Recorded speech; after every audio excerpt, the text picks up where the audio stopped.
თუ წინა არჩევნებზე ქონდა ვიდეო ფოტო მასალის გადაღების უფლება და დაკვირვების უფლებაც წაართვეს დამკვირვებელს. არჩევნებზე დაკვირვების უფლება დამკვირვებლებისთვის აკრძალული არასოდეს ყოფილა.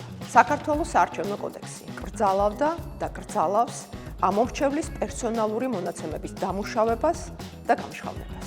ყველაფერი 2017 წელს დაიწყო, როცა ამ წელს ჩატარებულ არჩევნებთან დაკავშირებით ეუთო ოდირის საბოლოო ანგარიში აისახა შემდეგი რეკომენდაცია. აღნიშნულთან დაკავშირებით კანონში ცვლილებები 2018 წელს შევიდა და არჩევნების დღეს აიკრძალა ისეთი ინფორმაციის გადაღება ან დამუშავება, რომელიც საჯარო არ არის და პირად მონაცემებს შეიცავს. შესაბამისად, ეს წესები ჩართული მხარეებისთვის დიდი ხანია ცნობილია. 2025 წელს კი ცესკომ მიიღო დადგენილება, რომლის მიხედვითაც მხოლოდ დაზუსტდა კენჭისყრის დღეს დამკვირვებელთა უფლებები.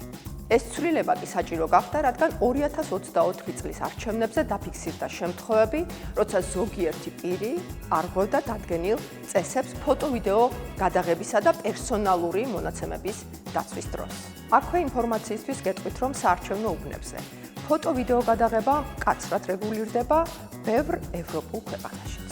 მაგალითად, ინგლისში, მალტასა და თურქეთში გადაღება სრულად აკრძალულია. ხოლო საფრანგეთში, დანიაში, ბელგიასა და ირლანდიაში მნიშვნელოვნად შეზღუდული.